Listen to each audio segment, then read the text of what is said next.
Well, welcome to Imfolozi Reserve. And you will have seen, whether you realized it or not, both species of rhinos. There is the black rhino, but also the white rhino. And both of those are facing extinction at the moment because, as you may know, for reasons that I still don't understand, certain countries, such as China, believe that the horns of the rhino hold properties that they use in face creams, etc.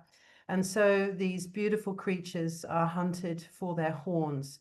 And part of the work that Mfolozi are doing, it's now known as the Rhino Park, is if you noticed, even on the little babies, they take the horns off so that the poachers don't feel inclined to kill them.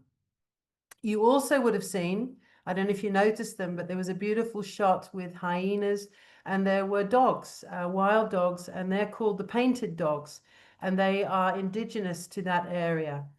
And so I hope you've enjoyed a little snapshot of what the park looks like and the beautiful wildlife that is roaming around free there. And my story really began 2 years ago when a dear friend of mine here in Cape Town thrust this book in my hand and said, Pippa, this book has you written all over it. You have to read it. Well, of course, she was right. I devoured it in a weekend and I loved it and I was enchanted by it so much that I wrote to Sicelo and I thanked him for sharing his very powerful story and that much of the wisdom that he was sharing was very similar to things that I had learned from the Aboriginal elders in Australia, for example, and that I found a kinship there. And to my amazement, about 3 months later, I get an email from him saying, "Thank you very much for your letter, and I would love you to come on one of my trails with me." And it was 2 years in the making. We had two false starts, but finally, at the end of April, I was able to go and join him. And so we trekked for 6 days together, 6 days, 5 nights in the wilderness. We took our four-wheel drive out into the middle of the reserve, parked, unpacked, put everything we needed onto our backs, and then walked out into the wilderness. So we actually ate in the wilderness, walked in the wilderness, drank in the wilderness. We drank water from the river and we slept in the wilderness. But more of that later. I just wanted to share some things with you that have been my takeaways. I think the first one was that despite the fact that on paper one could say I perhaps had exposed myself to a very dangerous situation. And in many regards, it was. Snakes, lions, rhinos, there were so many things that could, if they wished, come and attack us. But I think because of the lessons that I learned from the black lion, from Sicelo, um, that what happens is you begin to change your whole rhythm and your whole relationship to this. So it wasn't a safari. We didn't get into a car and drive and look at animals. We were there in their territory, very respectful of them and coming in peace. And I think that that had a profound effect on me because despite the danger, I don't know in my life, honestly, if I have felt as safe as I felt that in those 6 days. A lot of it, of course, because we were in the gentle, wise, and very capable hands of the Black Lion. It was a magnificent journey. Not only did we see all the wildlife that you saw there, but we learned about the medicine that the trees and the plants have. And of course, it was all indigenous knowledge that was banned during colonization. And many of the Zulu people felt shame around almost what they knew, the rituals, their practices, and part of their healing, and Sicelo is one of them, having to re-embrace the knowledge that all the generations before him had known and passed down. And now he's so proud of it and he loves to teach it and share it. Of course, too, an incredible tracker. What happens when you're walking in silence and all your senses are alive? You begin to see things that perhaps you wouldn't have seen before. And in a way, looking at the muddy tracks that you would see on any given moment, both guides were able to say, rhino just passed maybe 2 hours ago. These are fresh lion prints. Hyena was here. And they were able to pinpoint from all the crisscrossings. It was like almost watching television with them, just looking at the mud and the trees and the paths ahead of us. I do remember too, about midway through our walk, we came to what was like almost like a dip in the ground. I wasn't sure if it was a dried out water hole, but it turned out it was a gathering space of the original people from there who, in fact, were not the Zulu, but you've probably heard me mention them a few times before. The Khoi and the San are the indigenous peoples of this southern part of Africa. And there you could find tools and implements that they had been using millennia ago. And there was a part of me, the old Pippa, I think, would have been tempted to pick one of those up as a souvenir for myself. But I realized the greatest respect I could pay was not to disturb it, but just to leave it there, because this was part of what made up the landscape of this magnificent land, including its history, its people's history. You've probably also heard me talk to you about the principle, the African principle of Ubuntu. I am because you are. We are because we are. And we stopped at one point. The rhino like to mark their territory by building a dung pit. And the dung pit, as Sicelo described to us, is this beautiful example of ecosystem that basically enables the park to thrive. The rhinos mark their territory and by having a dung area. And of course, the first animals to come in are the famous dung beetles. They're the ones that you see rolling up the little balls of dung. But of course, what happens is there's parasites and flies and other insects that attract lizards and birds that attract the larger animals. And so this huge ecosystem exists just because of the white or black rhinos' dung pits. We encountered a rhino on our first day, and as I said, we walked in silence. And I think it was a very powerful moment for me, because in this moment you realize your vulnerability.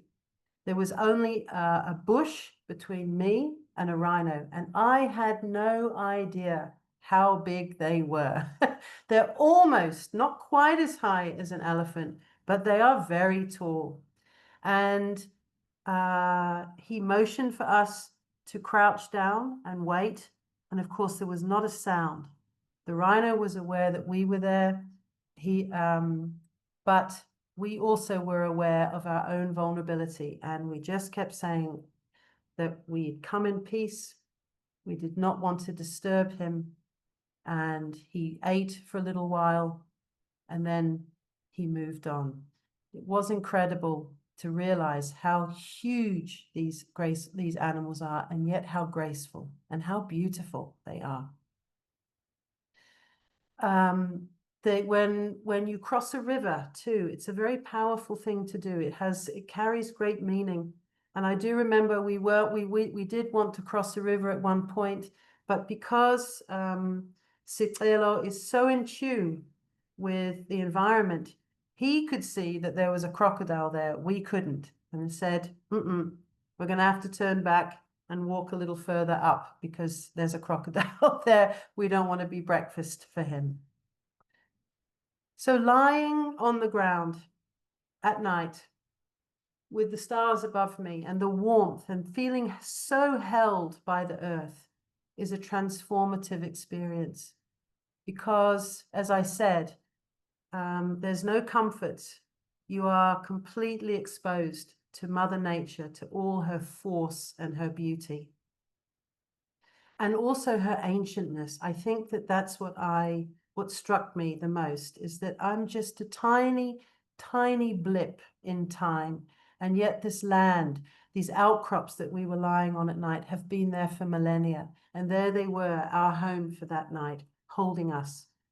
Of course, we had to hold night watch because we had to build a fire, in part for protection, but also for warmth. And then we had to take it in turns to keep the fire going. But on night watch, our job was to be listening the whole time. Could we hear anything approaching around us, a crack of a twig, a rustle of leaves? And that too is also incredibly powerful, because we're having to listen to nature in a way that I certainly have never done before. And we also have to trust our intuition. In the book, Sicelo talks about a story of where he was walking with a group and he had this sudden grip around his chest and thought, uh-oh, something is approaching, something is round. But he didn't know what that was until he turned around a tree and poof, there was a rhino staring down at him, ready to charge. And in the kerfuffle, it woke up a pride of lions. So he always says that the wilderness is a fantastic place to really, really tune into one's own innate wisdom and intuition. And I think I'd like to finish this by telling you two beautiful things. He did show us tree after tree, plant after plant, but there was one there called the buffalo thorn. And it carries very significant significance rather for the Zulu people, because it's what they use when somebody dies. And they take a portion of the branch, and the leaf pattern, sorry, the thorn pattern has a whole set of meanings. But basically what they do is, especially if someone has died away from the homestead or away from the family grouping or where the family lives, they go to where that person has died, and they believe that the thorn bush carries the spirit of the person who's just passed. And what they do is they carry that person home inside the thorn bush. And of course, he says sometimes that journey can be an hour, sometimes it could be a week, depending on where it happened. And you're having all the time to talk to this branch saying, we're stopping now, we're getting food, we're on our way, we're still going, we'll be leaving in half an hour. Just this sense of this incredible journey of carrying their loved ones home to their resting place. So I do want to finish by saying this, and I emphasize it again. We weren't on safari. We had done something deliberate, and that was that we had stepped away from our sense of domination over nature and our sense also of separation. Because, as our guides reminded us, we have this innate need for connection. And when we do, when we connect with land and with wilderness and those animals that live there, we become one with them. And I think that that is what I experienced. For the 3 days after I left, I couldn't think about walking without wanting to cry out of the beauty, out of the profound lesson I had learned, to feel safe and to feel belonging and to feel part of this magnificent world in which we live, and that sadly, unfortunately, we're so disconnected from sometimes. So thank you for allowing me to share these little gems with you. If anybody is interested in reading the book, I could highly recommend it. And his story is powerful and resonant. And thank you very much, everybody. If you like this video, please like us on YouTube, subscribe to our YouTube channel, and click on the bell to be notified whenever we post a new video. Thank you.